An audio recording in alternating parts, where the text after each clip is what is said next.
Hi, I'm Sheetal Vanwari and this is Office Insider. My guest today is advertising's blue-eyed boy, a digital whiz kid, and you may know him as PG Aditya, the person who put India on the global map with many a win at Cannes. Welcome to the show, PG. I'm really excited to have you here. Thank you. I've had the pleasure and the pain of working with you when you started your career. So how does it feel to move from, Dentsu to your own agency? You're now an entrepreneur plus a creative director for Talented. So what's that like? The answer to this kind of comes from a piece of advice that you gave me probably like 10 years ago. Wow. Right, so I don't know if you remember this, but so I was called for an interview with a competing agency, like about 6 months into the job at Chutney, and I was about to turn that offer down anyway, but I wanted to talk to you about it. So when we were talking, and you just asked me like, what do you want to do? And I told you I want to be like you. I want to be a creative director. And you said, well, then you're 100% going in the opposite path. I don't remember saying that. Yeah, and I was like, oh my God, and you were like, yeah, because being a creative director or just generally being a leader is a lot about selflessness. And that was your way of kind of telling me that I was pretty much just in my own world about my own ideas and my own things, etc. And I think that's one piece of advice that's kind of stayed with me over the decade. Probably the best advice that you've given me. You've given me a lot, but that's definitely like right up there. Are you a nicer person now? I've been curious. Last 10 years I've wondered. I see your work and I see how much you've achieved, and it's really a matter of pride. But are you a nicer person? I'm faking it. This whole thing of like, it's not the me thing to do, often I guess that holds people back a lot from doing the thing that they know objectively needs to be done. If one were to be selfless and look at the things that objectively in this industry that we love needs fixing, I think that was my reason to kind of get into it as well. This is a beautiful industry. I think we all wish we could love it more.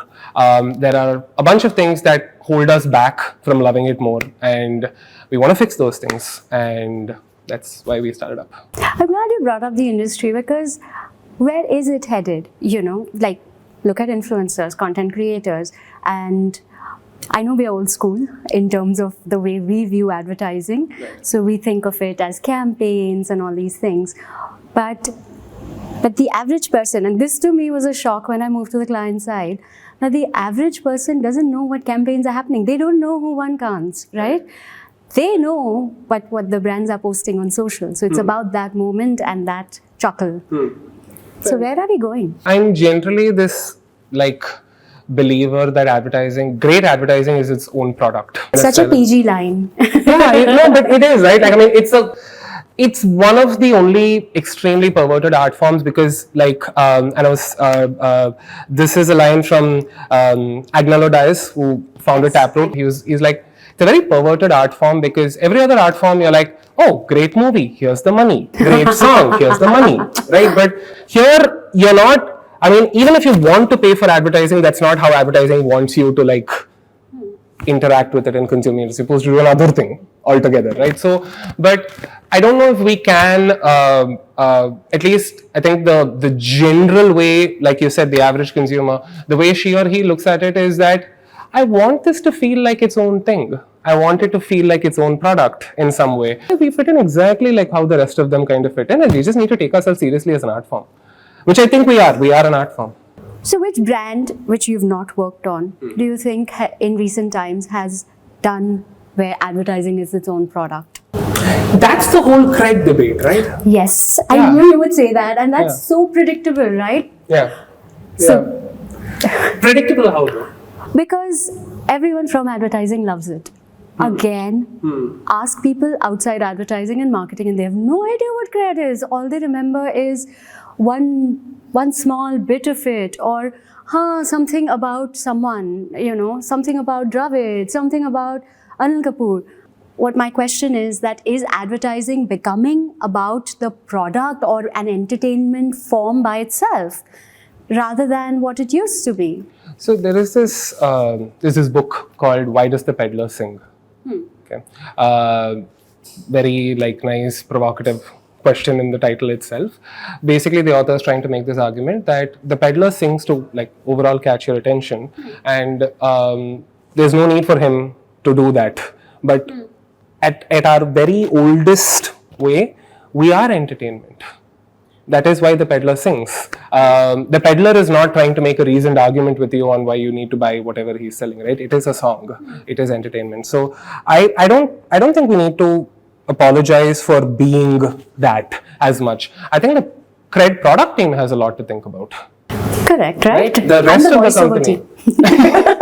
The voiceover course, yeah. I don't think that this part of the company should be punished because it's the most visible part of the company, right? To their credit. But I think the discourse should really be about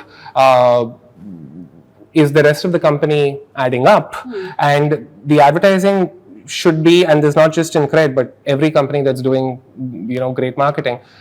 Great marketing needs to be used as an incentive for the rest of the org to like pull their socks up and get their act together, because we're like, hey buddy, we're telling the world we're this. Are we? Right? So I don't know if we can really blame the advertising part of it. We're doing our job fantastically well. So speaking of brands, right? We mentioned Cred. So there are some brands which are like sexy and fun to begin with, right? What happens to brands which are serious? What about brands that, like a pen drive?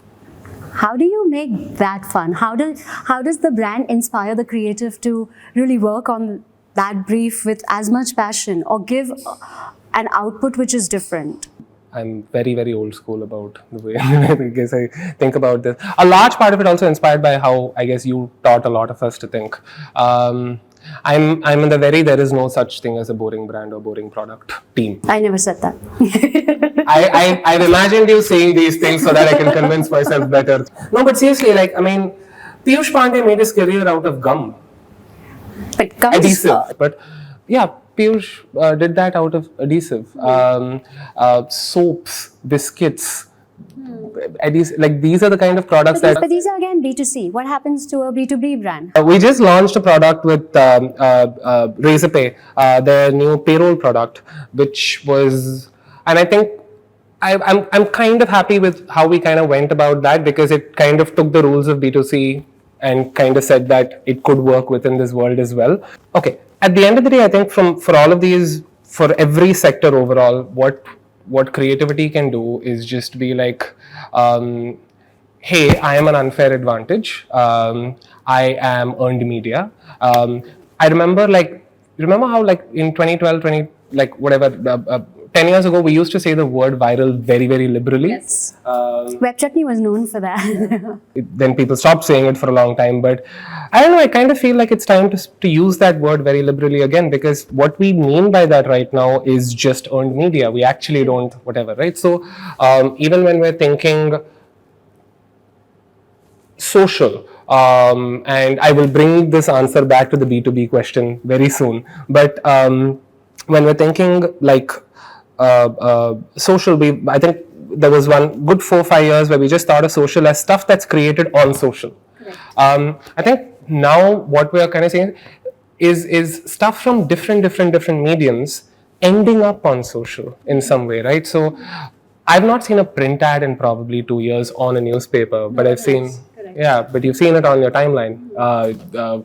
We even like all the those of us who love the Cred work, for instance, don't necessarily like IPL or don't watch IPL. We just see it on our timeline. So is it a print ad or is it a print-led viral opportunity? Is it a billboard or a billboard-led viral opportunity, etc.? So I think those rules of those mediums are also like happily changing. And what that probably means is, be it in B2B or B2C, etc., earned media is something that nobody wants to say no to, and no one should say no to. So we're kind of like, I think those of us who blur those lines in our own heads internally have a chance at probably doing better work across categories. And I'm generally like, I like being versatile. I like versatility. I encourage versatility as much as possible. So that's a good thing. So you're saying we're actually back to square one. We were creating viral content and now we call it different things, but that's exactly what we are doing. Yeah, pretty much, right? Like I don't like. Yeah, it's not. Yeah, it's pretty much that. I generally don't do this. However, I love putting you on the spot. So I'm going to play a little rapid fire round. Right. And channel my inner Karan Johar. Sure. Yeah. I'm going to throw a word at you. You have to say the first thing that comes to your mind. Understood. Okay? Bangalore. Weather. Bombay. Traffic. Bangalore traffic is worse. However, Not going by today, but yeah, pretty much, yeah. Densu chutney. Densu web chutney. 20s. My 20s, yeah. Talented. Killing it. You were ready with that. I was ready with that because I thought that would be the follow-up. Okay, so the last one. PG Aditya. Hopeful? We're hopeful for you too. Thank you. Thank you, everyone. You can follow PG on Instagram. His agency is talented.agency. And you can follow us at my office on Instagram, Facebook, Twitter, and LinkedIn. Thank you.